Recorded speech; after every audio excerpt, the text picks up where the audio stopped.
Olá, ouvintes do Plenitude, podcast do Tribunal do Júri. Voltamos aí, 2022, com força total para debatermos questões sobre processo penal, direito penal, criminologia, sempre envolvidos ao Tribunal do Júri. Hoje, eu, Denis Sampaio, estou junto com Mayara Tati, grande amiga, grande parceira aí de vários projetos sobre o direito processual penal, deixando desde já um grande abraço a Lara Teles, Yuri Félix, Juliano Leonel, que não puderam hoje, né, Mayara, por questões profissionais, estarem aqui na gravação do Plenitude. Mas vão, num futuro, debater essas questões que nós vamos hoje levantar. Por quê? Porque o nosso propósito hoje, como já conversamos, é fazer uma rápida retrospectiva de principais decisões que ocorreram em 2021. Já estamos em 2022, mas os reflexos das decisões que ocorreram em 2021, com certeza, serão observadas nesse ano de 2022. Então, vale a pena, né, Mayara, a gente sempre relembrar algumas das decisões, já fizeram até parte aqui do Plenitude, mas vale a pena nós relembrarmos essas questões, ratificarmos posicionamentos interessantes e criticarmos aqueles que nós não concordamos, seja para um aspecto até mesmo defensivo ou mesmo acadêmico. Bem, Mayara, eu dou ênfase em 2021, de certa forma, à quinta turma do STJ.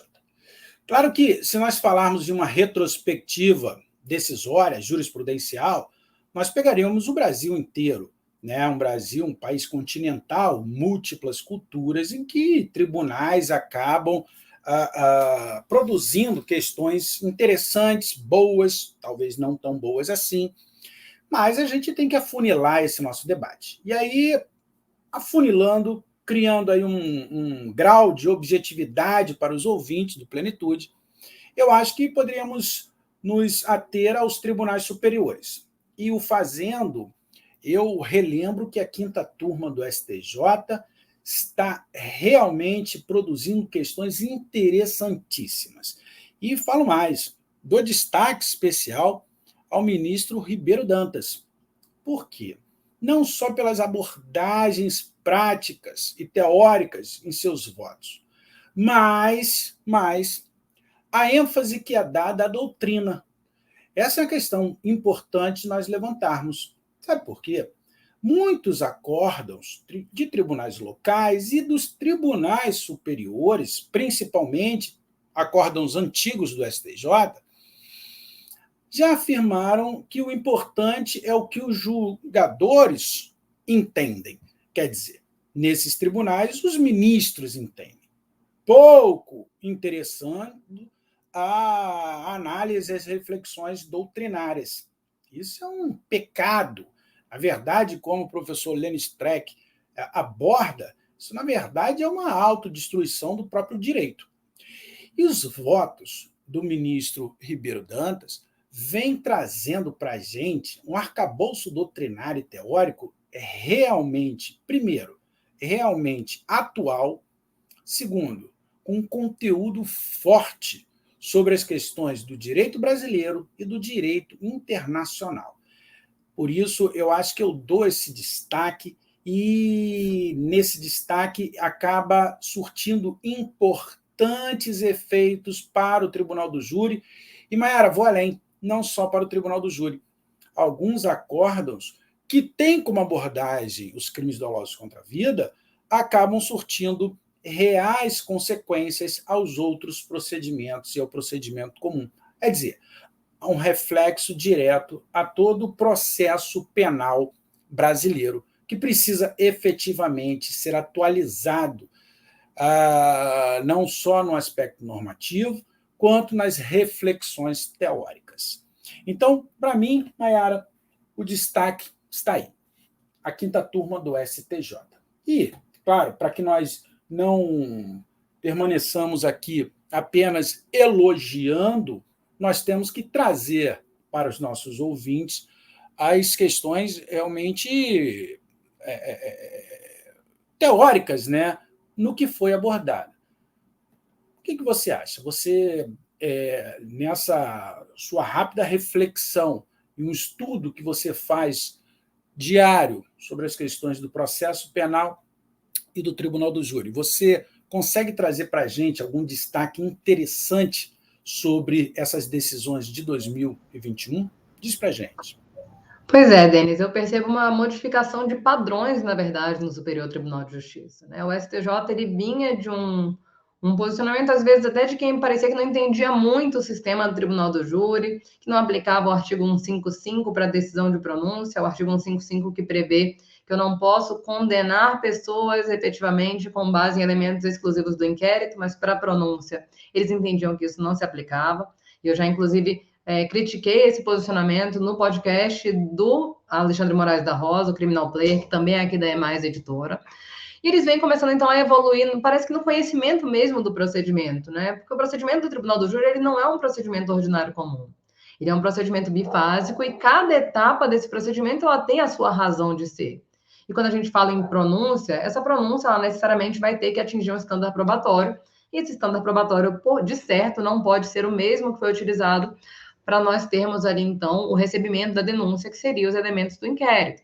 O STJ trouxe um precedente muito interessante, que é o recurso especial 1916733, em que eles fazem, de fato, na ementa do próprio precedente, eles fazem uma digressão histórica a respeito desses posicionamentos do STJ.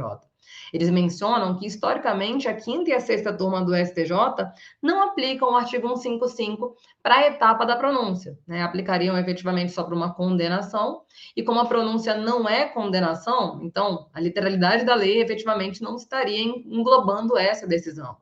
Eles começaram a perceber, então, que isso poderia gerar prejuízos lá na frente, porque a etapa de instrução probatória da sessão plenária ela não é uma etapa obrigatória. Eles, então, começaram a rever os seus posicionamentos. E isso eu já percebo essa modificação, Denis, desde 2019, e eu acredito muito que essa modificação de posicionamento ela foi muito motivada pelo agravo no regime extraordinário, no recurso extraordinário do Supremo Tribunal Federal, número 106.7392 do Ceará. Acho que foi uma mudança de paradigmas aí e que a gente está vendo os efeitos serem demonstrados na prática a partir de agora, né? A partir de 2019 para cá, mas de forma mais clara agora. E nesse precedente eles fazem essa leitura. Olha, nosso posicionamento jurisprudencial era esse, mas precisamos rever, porque recentemente temos começado a mudar aqui nossas decisões. E aí ele vai trazer aqui o HC 560552, que vai, então, aplicar um 155 para a decisão de prenúncia, né? Então, já trazendo uma nova roupagem para as decisões da corte, entendendo mais um pouco o procedimento do Tribunal do Júri. Ele vai também falar do ARESP 1803562, então veja, eles mesmos estão trazendo essa análise, verificando a evolução da sua própria jurisprudência. Então isso é muito interessante, especialmente para quem está querendo estudar e saber o posicionamento da corte. Esse precedente ele vai trazer essa digressão, né? Ele vai fazer uma RESP 1803562 também do Ceará, que, embora os jurados não precisem motivar suas decisões, os tribunais locais precisam fazê-lo, indicando provas capazes de demonstrar cada elemento essencial do crime. Inclusive, a gente já tratou sobre essa questão aqui no Plenitude, né, Denis? Para que eu possa efetivamente pronunciar, e isso é um grande desafio que nós temos, Denis, com os nossos jurados, juízes leigos, de explicar isso, né? Muito mais fácil explicar para o tribunal que está pronunciando, que eles têm que ter provas da materialidade, eles têm que ter provas da autoria, mas não só. Eles têm que ter provas efetivamente que apontem para uma eventual qualificadora, para uma eventual causa de aumento de pena.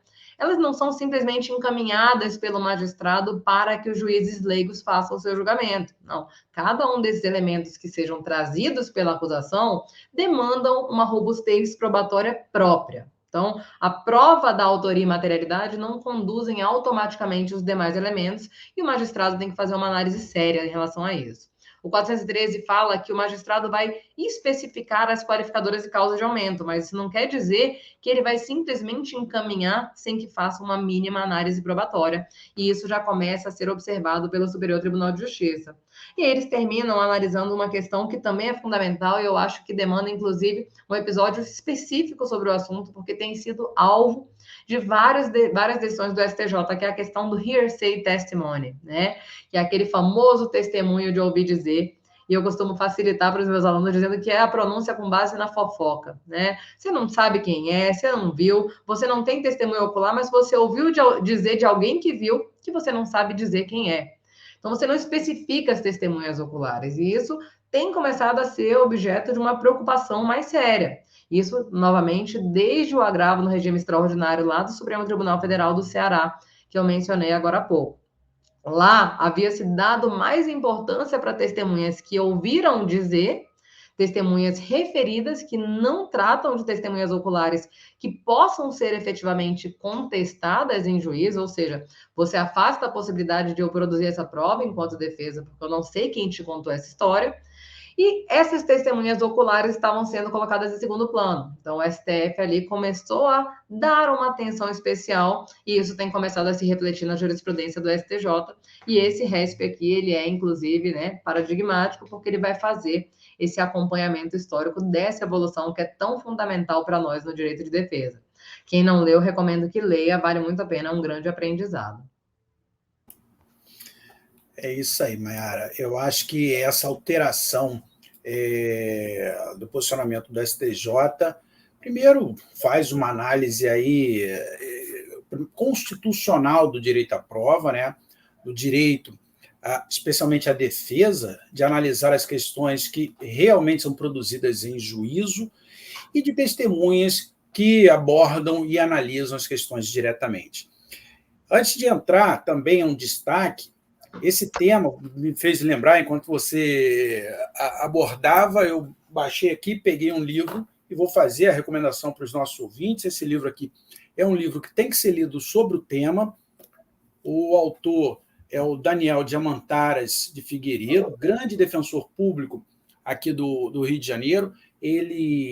O livro O Direito ao Confronto na Produção da Prova Penal, pela editora Marcel Pons, é o resultado da dissertação de mestrado dele na Faculdade de Lisboa.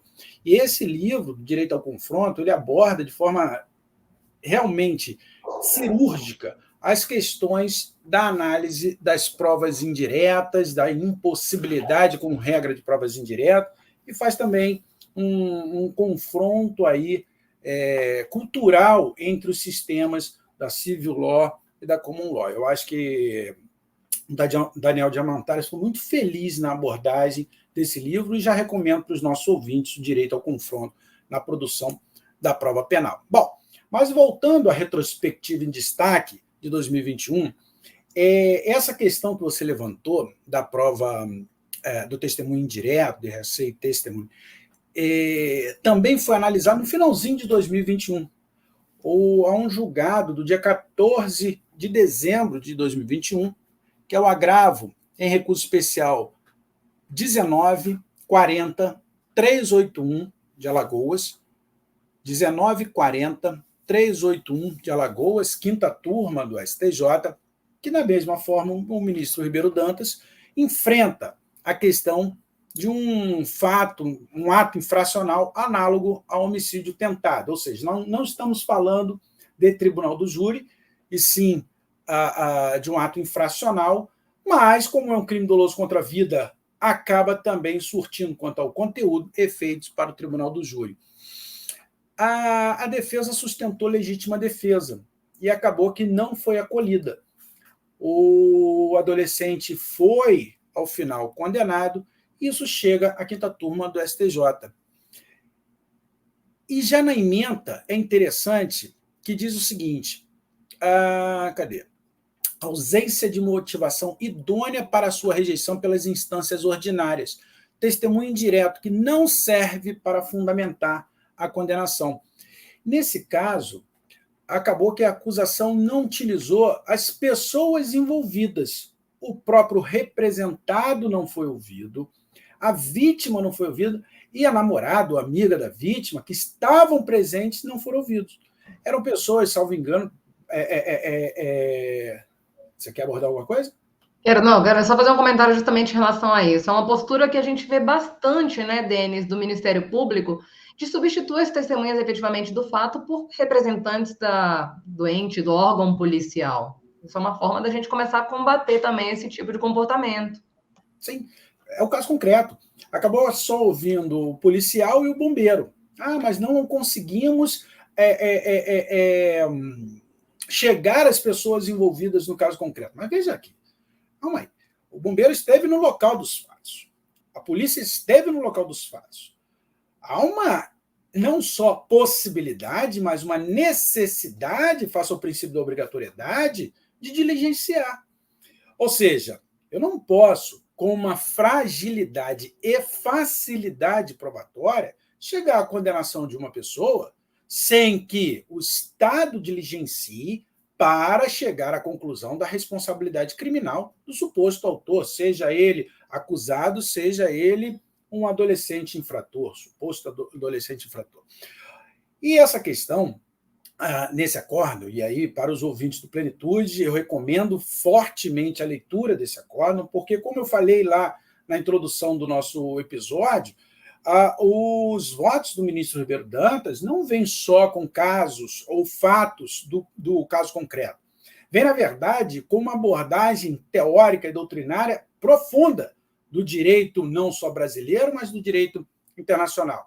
E, nesse ponto, faz uma retrospectiva dos posicionamentos do STJ, do Supremo Tribunal Federal, mas também explica para todos nós a fragilidade da testemunha indireta, da testemunha de ouvir dizer. Então, é uma imposição normativa e constitucional que uma pessoa seja condenada quando todas as provas necessárias, e não só suficientes, mas necessárias, alcancem essa responsabilidade criminal do suposto autor do fato. Então, nesse caso concreto, as pessoas envolvidas não foram ouvidas, a polícia não diligenciou e desistiu, e acabou ocorrendo uma substituição indireta por aqueles que socorreram a vítima. E no caso concreto, Mayara, nem mesmo o exame de corpo de delito foi realizado. O exame de corpo de delito direto foi realizado. Então, eu faço esse destaque, mas vou além. Nesse acórdão, o ministro Ribeiro Dantas ainda aborda uma questão extremamente necessária, e já vou te convidar para um novo episódio sobre esse tema. Vou fazer aqui uma rápida alusão, mas isso merece um estudo mais profundo.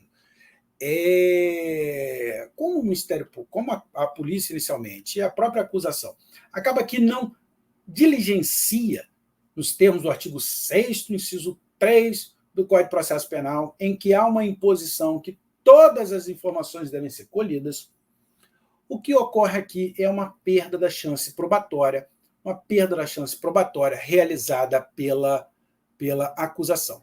Então, nesse acórdão, nós temos aqui uma teoria da perda da chance probatória, desconsideração do depoimento do representado, evidente injustiça epistêmica. Essa expressão ela é significativa nesse acórdão, acaba sendo significativa nesse acórdão, Mayara, a evidência da injustiça epistêmica, o que eu falo muito no dia a dia. Tem processo, vejam, são mais de 20 anos lidando no Tribunal do Júri. Tem processo que acaba que os fatos são correspondentes. Acaba que o resultado é correspondente em vários processos. Só que alguns processos nós temos uma explosão probatória significativa e, em outros, nós temos uma minimização probatória. Nós temos uma complexidade processual em alguns casos e outros uma facilidade processual. Outras vezes eu identifico isso pela própria vítima, seja fatal, seja não fatal. Eu lembro, num caso concreto, que eu defendi um dos acusados, a vítima era um prefeito de uma cidade turística aqui importante do Rio de Janeiro, uma tentativa de homicídio contra o prefeito. Os acusados eram vereadores, eram pessoas envolvidas, e era uma tentativa. Não estou minimizando o fato, mas o processo em si parecia que era uma questão hollywoodiana. Foram apreendidas as imagens de toda a cidade, era uma cidade pequena do Rio de Janeiro, toda a cidade. A questão probatória era extremamente volumosa e complexa. Aí você me diz, mas isso é bom, Denis? Sim, é necessariamente bom. É assim que tem que ser para todos os processos. O grave problema é que quando nós temos vítimas, e não estou falando aqui só em acusado, nós temos vítimas que talvez não tenham essa repercussão, nós não temos essa abordagem probatória. E no acordo nós trazemos isso. Como o adolescente que estava sendo representado acaba sendo uma pessoa pobre, uma pessoa negra, ou seja, já naquele grau de vulnerabilidade social que nós conhecemos, houve uma fragilidade epistêmica processual e, portanto, uma injustiça epistêmica. Veja que nós temos uma formação de conhecimento, na verdade, nós temos uma divisão social até na formação de conhecimento processual. Então, esse acordo eu trago de forma significativa como destaque, trazendo uma grande referência doutrinária ao nosso parceiro, grande amigo Alexandre Moraes da Rosa, que, na verdade, inaugura ao processo penal essa teoria da perda da chance probatória. Nós podemos, inclusive, convidá-lo para fazer um episódio com a gente aqui só sobre o tema. Nesse acordo, ao final, deixa eu ver se eu consigo pegar aqui ao final, o ministro ele divide em duas teses.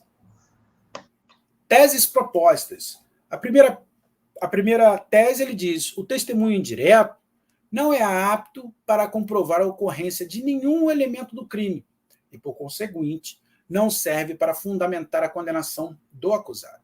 Sua utilidade deve se restringir apenas indicar ao juízo testemunhas referidas para posterior ouvida na instrução processual penal.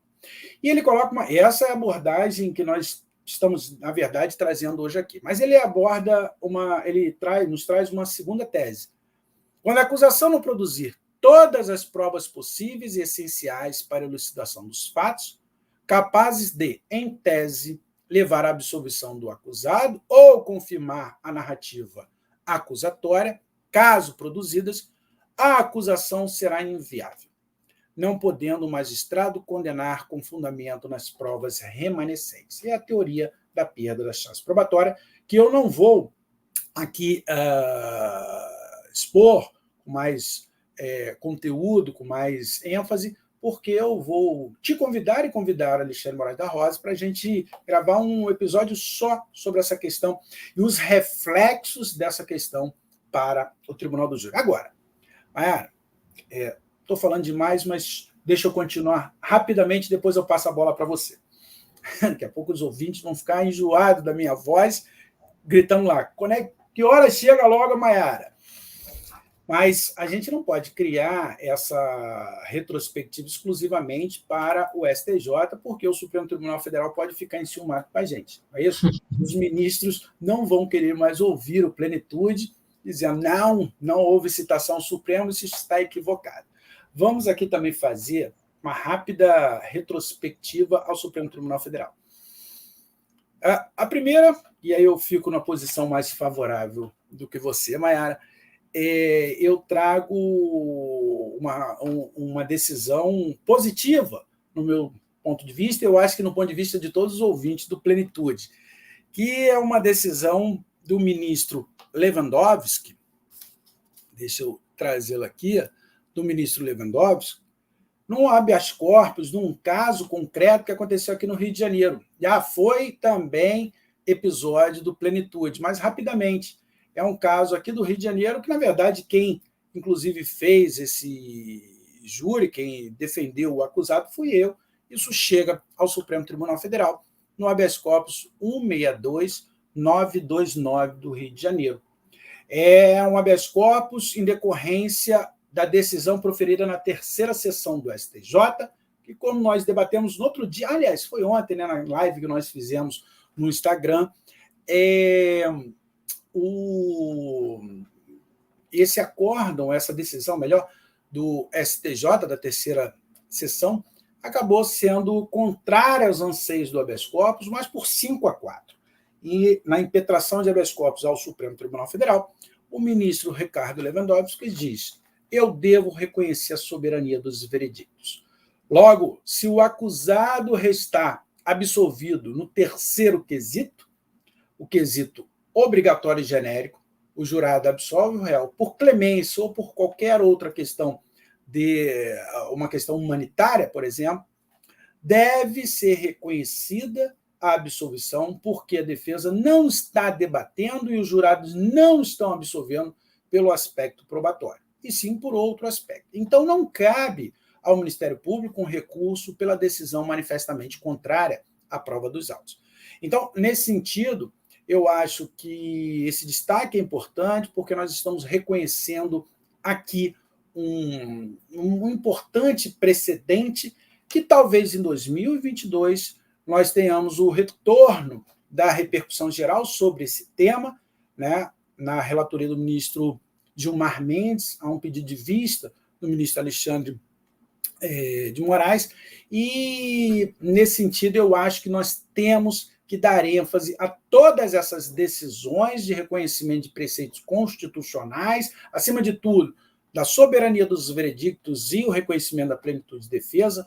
Como você abordou na nossa live anterior, o ministro Celso de Mello tinha, né, no Supremo Tribunal Federal, uma forte estrutura de conteúdo em reconhecer a soberania, também o ministro Marco Aurélio, e com a aposentadoria de ambos, eu não sei como será o julgamento dessa repercussão geral. Bom, vamos ver, e o futuro nos espera, e a gente pode até debater aqui no Plenitude.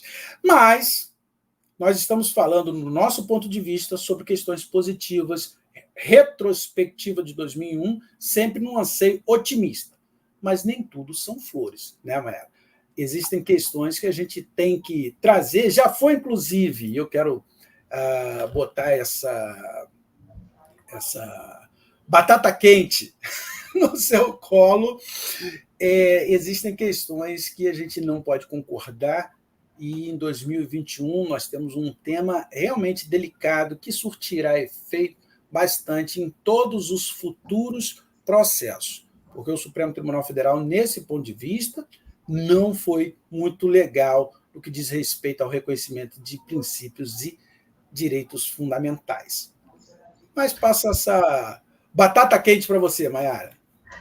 Pois é, eu vou encerrar a nossa retrospectiva apenas com lamentos, né, Denis? Porque eu reitero o seu lamento de que o ministro Celso de Mello e provavelmente o ministro Marco Aurélio não poderão participar dessa votação, e eram nomes de peso na defesa de soberania dos veredictos. O ministro Celso de Mello tem um voto belíssimo sobre essa questão, em que ele adentra as minúcias da soberania dos veredictos, da possibilidade de recurso por decisão manifestamente contrária à prova dos autos, embora seja uma decisão monocrática. E o ministro Marco Aurélio certamente também encamparia esse mesmo posicionamento. Então, esse é o meu primeiro lamento aqui, né? Nem tudo são flores de fato, Denis. O segundo lamento, que eu não sei se a gente pode efetivamente atribuir à Corte Suprema, ao Tribunal Federal, né? Tendo em vista que foi uma posição autocrática até, né? Poderia dizer, porque foi tomada por um único ministro, né, se valendo da posição da presidência do Supremo Tribunal Federal, é a decisão do ministro Fux no que diz respeito à liberdade dos acusados no caso da Boate Kiss. Então, nós sabemos que o artigo 492, ele passou a permitir a execução provisória da pena nos crimes do Tribunal do Júri quando a pena foi igual ou superior a 15 anos. Esse posicionamento é uma clara burla à decisão do Supremo Tribunal Federal nas ADCs 53 ou 44 e 53, né? Eu acho que eu estou talvez trocando os números. Mas foi uma burla a decisão do Supremo, que entendeu pela impossibilidade da execução provisória da pena após a condenação em segunda instância. E nós falávamos ontem justamente da ausência de razoabilidade de se valer da soberania dos veredictos para admitir a execução provisória da pena, excepcionalmente no Tribunal do Júri, quando essa mesma soberania dos veredictos é um princípio, é um direito fundamental do indivíduo. Não é um direito do Estado de puni-lo de forma mais rápida, né? E aí nós temos, então, o caso da Boate Kiss, em que esse dispositivo foi questionado perante o tribunal por um dos advogados, né, o Jader, e foi questionado perante o tribunal, e ele, de forma bastante diligente, conseguiu a ordem no habeas corpus preventivo para que eles não fossem presos imediatamente após a sessão plenária. Isso, inclusive, foi surpresa até para o juiz-presidente, que já durante a prolação da sentença foi surpreendido com a proibição. Ele vinha, né, todo com aquele papo ali de justiceiro, eu acredito assim, vou mandar prender. Ah, não, pera lá, não pode prender, não. Voltou atrás e determinou que eles, então, pudessem responder em liberdade.